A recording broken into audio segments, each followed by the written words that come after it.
views that are expressed here are not necessarily those of the owners, management, staff, sponsors, or supporters of the station you're listening to. They happen to be my views. And for the next hour, they're going to be the views of Bob Chapman from the International Forecaster. Bob, how are you doing today? Pretty good, pretty good. All right. Glad to be here. Well, I'm glad to have you here. And so basically, what's new and exciting on the financial scene? It sounds like that banks really did great with this stress test. Like we really don't have things to worry about with our major banks. Is that right? Well, that's what they would like us to believe. Of course, that isn't the case. No, and I know. a lot of them are raising money through flotations of stock. Most of these financial stocks have doubled in the last 2 to 3 weeks. And so people who are the buyers are paying premium prices. And I think they're going to regret it. The problems haven't gone away. They're all bankrupt. And right, it was very interesting, Arthur. One of the people I really enjoy is Ambrose Evans Pritchard. I don't know if you read him regularly, but I do. And he's just saying, he was with the Sunday Times. He wrote a wonderful book about Bill Clinton, The Secret Life of Bill Clinton. I interviewed him when he was in this country, but he's back over in London writing there as their financial editor. And, as he says, he thinks that this run-up in the stock market is simply a trap for people who want, of course, to make money in the stock market and don't understand that nothing is as it appears to be. Yeah, I did read Ambrose Pritchard's article over the weekend, but it's nothing that we haven't been saying for some time in the International Forecaster. Well, I know. I certainly have thought that he must be reading the Forecaster. He agreed with it completely. Well, I hope he is, and I hope that he can glean some information that'll help him inform many more people of the terrible crisis that the world is in. It's 22 months now, and nothing's really been fixed. They've created $12.8 trillion in money and credit via the Treasury and the Fed. You get secret monies being shipped through to favorite illuminous companies. You've got a stock market that went up on hot air, and it'll come down on hot air. I'm just hoping it'll come down slowly. And, of course, that's not good for investors because it deceives them, and they don't get out, which they should. Everybody should be out of the market in both bonds and shares. The only exception is gold and silver shares. Because the whole market's going down, it'll take everything else with it. The bond market has broken down. It's going considerably lower, which means yields are going higher over a period of time. It'll take a while. And the Fed and the Treasury is struggling desperately to drive the yield down on the 10-year note.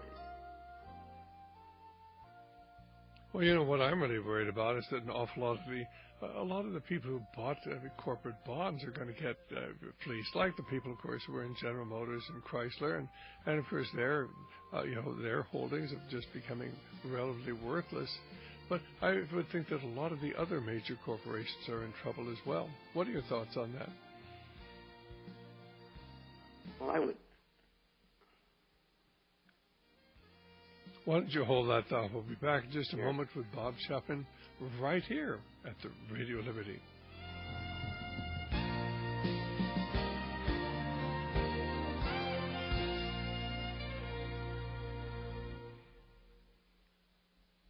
Well, this is Dr. Stan here at Radio Liberty, coming to you from the hills overlooking beautiful and picturesque Monterey Bay. Our guest today is Bob Chapman of the International Forecaster, and we're talking about what is going on as far as the stock and bond market. Of course, bonds have always been the investment of retirees, people who wanted to get something that would give them a good return on investment, and yet, of course, give them the security, especially when you're older. You realize you can't recoup your losses if you're in speculative stocks. If they go up, fine, but if they they go down, why, of course, you lose your capital, and it's very hard to replenish. So a lot of people are in bonds, but many of our corporations are in real trouble, and we saw what happened when, of course, Chrysler went into bankruptcy, and the people who held bonds and that, of course, even preferred bonds, suddenly had little or no standing and got to get pennies on the dollar. And, of course, the amazing thing is that these people in some of the big hedge funds and pension funds invested in Chrysler claim that they've had death threats. They've claimed that the White House has actually called and threatened them that they would be destroyed by the White House press corps if they dared to object to this deal, the sweetheart deal, with Fiat, where Fiat's going to end up getting, certainly 40% of Chrysler. And, of course, they're not going to have to put up a lot of money to do that. But it just so happens that the CEO of Fiat just happens, just by chance, to be a member of the Trilateral Commission, this little club that runs the United States government. So, I would think that people throughout the country would be frightened to death when suddenly all the laws we've had as far as bonds are concerned and the rights of bondholders to the assets of the company have suddenly been abrogated by the Obama administration without even so much as a thank you. Well, that's true. And actually, Fiat can come up with 51%. The unions are supposed to get 58%. The U.S. is supposed to get 8% for their $8.4 billion further injection. The Canadian government and the province of Ontario are injecting $2.4 billion, and they're going to get 2% for that. So that adds up to more than 100%. So, there's nothing left for the shareholders, the bondholders, and the bondholders have been offered 29 cents on the dollar. And the judge has broken all laws pertaining to bankruptcy. Hold that thought. We'll be back in just a moment with Bob Chapman.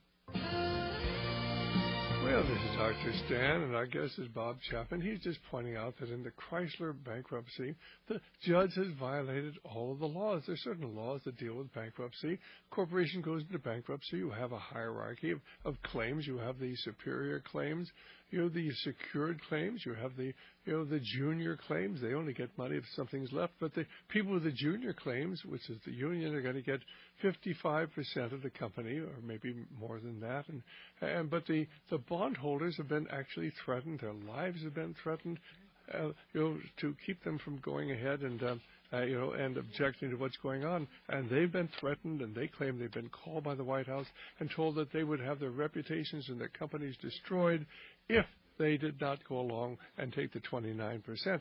How can you run a government that's threatening people that are just objecting to being robbed? Well, the people behind the scenes and people who were appointed, most of whom are from Goldman Sachs and J.P. Morgan Chase and Citigroup in New York, all of whom are owners of the Federal Reserve. And, they continue to do these sort of things under the last administration. And under this one, it's been a seamless passage. It has nothing to do with parties. It has nothing to do with left or right.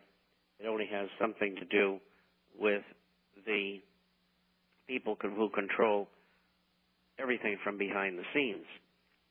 And I think that the people have got to realize that your government is out of control, your Congress has been bought off, and you're going to end up with a very, very terrible deflationary depression.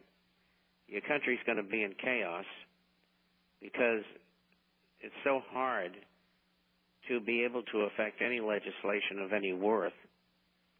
Ron Paul has got House Bill 1207, and he wants to investigate and make the Federal Reserve report and their books to be open to audit. I saw the interview of the IG from government who's supposedly looking into the Fed, and she lied well. She's dumb, and I have her on tape in the next issue. Incidentally, I wrote a long piece about the Federal Reserve, and I've been doing a lot of radio programs throughout the United States on the Federal Reserve starting today. I'll probably end up doing about 50 of them. And well, why don't you go ahead and tell us about the Federal Reserve if you'd like? Well, I don't know. I've been keeping it a secret. No, I'm only kidding. But anyway, I will get into that in a sec. But the avenue that we've got left is this.